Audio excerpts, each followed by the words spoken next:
Netflix's live-action One Piece. Probably one of the best live-action adaptations we'll ever have. Now, don't get me wrong, I love talking about bad adaptations. I get so much joy out of talking about them, and it's always a spectacle to see how much they really mess it up. Now, let me tell you a quick story real quick. So, I remember when Netflix announced that they were making a live-action One Piece. And they released the trailer for it. And I remember watching it and hoping to God that this would actually be a bad adaptation.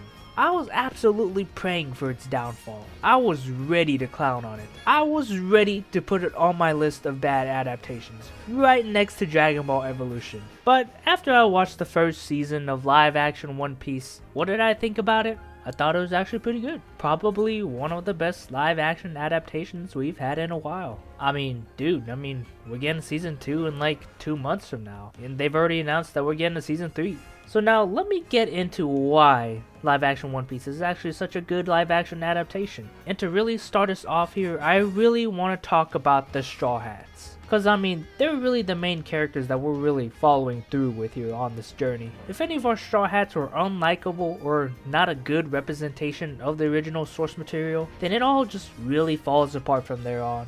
And I have to say, that's really not the case here. Luffy here is basically just Luffy. He feels just the same as anime and manga Luffy. He's got the same characteristics. He's just a goofy guy that doesn't really understand how social interaction really works, which causes him to do things that normal people wouldn't do, in a very kind-hearted way. And when he needs to lock in to help someone out, he'll lock in. I think Zoro for the most part is played pretty well. He does feel a little bit more edgier in the live action, but as season 1 really progresses on, I think it does get better by the end. Now, Zoro really wasn't edgy in pre-time skip. Pre-time skip Zoro has definitely had some edgy moments, but I'd say he's more nonchalant than edgy, which I think the live action is taking him in the right direction here. Now, if you want to talk about edgy Zoro, that's gonna be post-time skip stuff there. Nami here is just, Nami.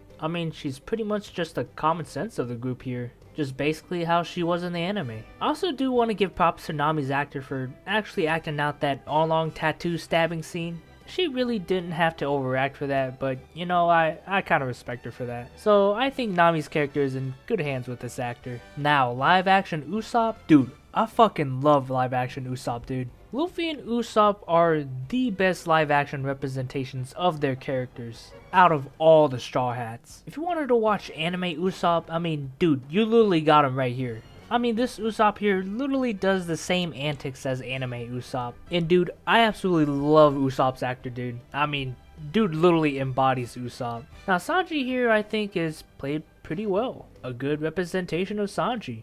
Or probably a better representation of Sanji. But that kind of depends on you. If you like Sanji fully gooning out for women here, yeah, you're really not gonna get that. And if you never liked that about Sanji, then I guess this might be the best Sanji for you. It was probably a good thing that they didn't make Sanji too much of a gooner here. Cause if they did, I'm pretty sure modern audiences and people starting to get into One Piece would probably be put off by Sanji. For me, it actually works in their favor here.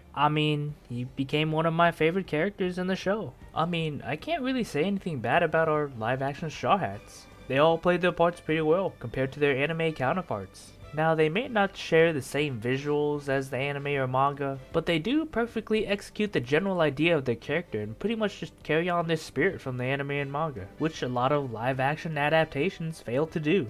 And a good example is Goku from Dragon Ball Evolution. Now, I feel like I talk about Dragon Ball Evolution all the time on this channel, but I'm gonna keep milking this movie because of how bad of an adaptation it is. Now, everything about Dragon Ball Evolution is just really bad and adapts Goku so very wrong.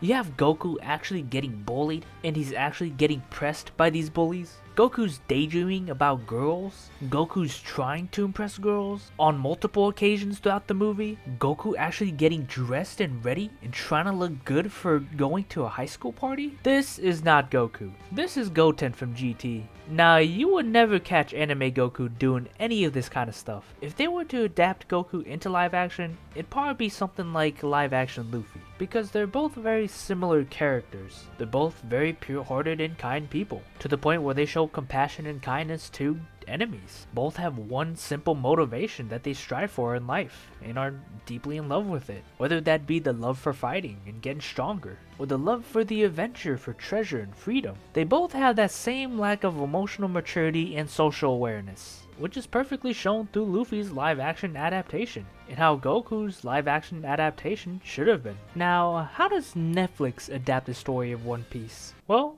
I think they actually do it pretty well. They pretty much perfectly adapt the canon story of One Piece, with some minor changes to the story that are different from the anime, but I'll give it to them that it really doesn't affect the main course of the story in any way. What the live action has done here is just get to the juicier parts of the story, and with these minor changes, it does actually make it all well paced, knowing that these 8 episodes actually cover around 40-ish episodes of the anime, and around 100 chapters in the manga. But I will say you will be missing out on little bits of the story that you would probably get in the anime and manga, which aren't really here in the live action. Like, they totally skipped out on the Don Krieg fight, along with the fights with Gin and Pearl. There's no Yosaku or Johnny or any mention of them, which these guys actually add a lot to Zoro's character. It actually shows that Zoro's not just some loner, that he actually has friends outside of the Straw Hat group. And Garp being involved in these earlier parts of the story doesn't really bother me, but I personally would have liked it better if they just name dropped him in the first season rather than him actually showing up. But you know, I think I like what they did with Garp here. They're just basically giving us a peek at what Garp is really like. That's about it. Along with spending a little bit more time with Kobe and Helmeppo. What actually would bother me is if they showed up in this next season, which I think they should save Garp and them for around the time they adapt Enies Lobby,